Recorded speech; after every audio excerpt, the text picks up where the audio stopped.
Well, I think the both plays were pretty good presence of mind by everybody, right? I'm glad. I mean, they ran a double at Tyrese. I'm glad he still took the shot. He created the shot. He's got to take those. He's the guy that's taking those. But I'm glad everybody else, crashed the glass like they're supposed to. And then, we watched it on film. There was three guys on a dead sprint back to try to make a play, and it was an incredible play by them with .8 to throw it there and let it bounce and not touch it. I mean, that was going to be a good basket. It was going to count with the way they made that. I mean, that's a heck of a play in that kind of situation. But Tyrese and I think it was VJ and Q were all on a dead sprint to chase it down. So it was a great pass by them, but a heck of a little bit better play by us. Well, you just spoke highly of everything from that sequence. If you had to pick, what was more impressive? Edgecombe's crash of the board and put back, or Maxey getting back and blocking Melton? Yeah, well, one doesn't matter without the other one. So VJ's putback's pretty big, but that's a highlight for a while for Tyrese with that block. Yeah. Look at what VJ was able to do. I mean, in the guts of the game, as a rookie, to have the heads-up play to come up with the defensive play, and then to crash the glass. Like, what does that kind of say about him? Yeah, listen, he wasn't having a great night out there, I didn't think, and that's part of the reason we were using other guys. But it's kind of the same thing I thought with a couple minutes to go. He's had some of these games where he just hasn't done much, and then down the stretch, I don't know, a while back, hit a big three, get a big rebound, whatever. I just thought, well, let's go back with him and maybe he'll make a play. But I mean, he's got a nose for the ball, and he's got a nose for what's going on out there. So even though he's a rookie, he can make those plays. What happened in the second half in terms of giving up a big lead? What went into that? And Yeah. you guys able to get your balance? Yeah, I mean, it was a few things. I think that we had a little bit of funky rhythm just with the rotations and stuff. Tonight, I think a couple guys were just a little bit out of whack with that. I thought we committed a ton of turnovers in about 3 or 4 in a row that were they were really easy passes that didn't even come close. Then we got tied up a couple times and lost both those jumps. I mean, so there's another couple turnovers. So I don't know how many turnovers we had in the first half. I'm sure one of you guys know, but it seemed like that 19 number there, it seemed like a lot of it was in the second half. So that's the biggest thing, and that just got them going. They got in the bonus super early in the third. That helped them.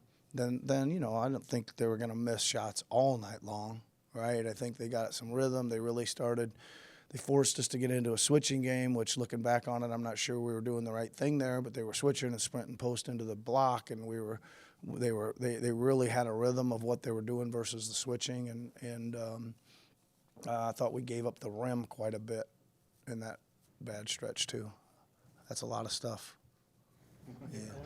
Going off of that, I guess, how do you balance congratulating your team on a win with also saying that's a situation? Yeah, I mean, I know you guys you watch a lot of games, and there's a lot of games going on like this in the league, like a lot. Like they were just in another one the other night where they were down 24, came back against OKC and took the lead by 4. I mean, you just flip the channels, and you're going to see this is kind of, I mean, like the pace is so high, the three balls are going up, the offensive rebounding so high, the defensive pressure's gone way up. Like it's happening. So you know what? I'm gonna absolutely congratulate them, man. Win is a win. You move on and try to get the next one. Was Joel's minutes up, and if so, in the fourth quarter? In the fourth quarter, how difficult is that as you're watching the lead go away to not be able to put him in the game?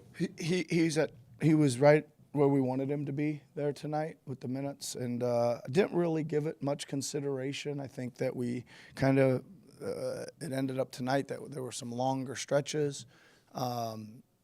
He'd made a couple comments that he didn't really want to cool down as much, and I was, okay, I'm with that. Let's let him go while he's still warm. And it really wasn't a consideration. I think the hard part is I think Drum's been playing so well, right? And I think Drum had a tough time getting a rhythm, and it's understandable, right? He's like really logging lots of minutes, and he's getting a lot of action, lots of boards, lots of rebounding. He just didn't get in a rhythm with the subbing pattern early for him, and that was the hard one for me, because I kind of wanted to commit to him, considering his body of work, and then he just couldn't quite get going. And we went to Bona. I thought did an okay job, right? He did an okay job. He went in there and got a putback right away and did a couple things, got his hand on some deflections and stuff. So it's good. I mean, that's what we're doing over there. We're trying to figure out which guys can make a play and which guys are in rhythm and all that kind of stuff. BJ, you alluded to a couple games where he struggled early and then made huge plays late. Do you as a coaching staff do anything different with a young guy like that to keep him up? Do you sense that any of the players maybe go out of their way to make sure that he stays up to be in that position mentally, to still be, even if he's struggling early? I think that I think we were all way up on him in general, and I think that I say this too, like a rookie's not going to play great all the time. You're going to have some real highs and real lows, and sometimes all within the same game. I just think, again, we put him in there, and just understanding that he's got ability to make a variety of plays, a block shot, a rebound, a put back, a bucket, a three. He can make a variety of plays, and we'd probably stay with that, whether he's a rookie or not, right? What did you just make of Dom? I just feel like Dom great. did so many different things for you guys tonight. Yeah, he was great, man. He just, like I keep saying, you guys, he just plays hard. He just does everything hard. I mean, he was really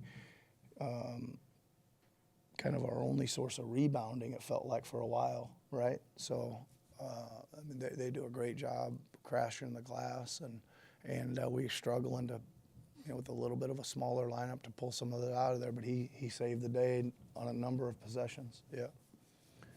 Thanks, Coach. All right, everybody, see you tomorrow.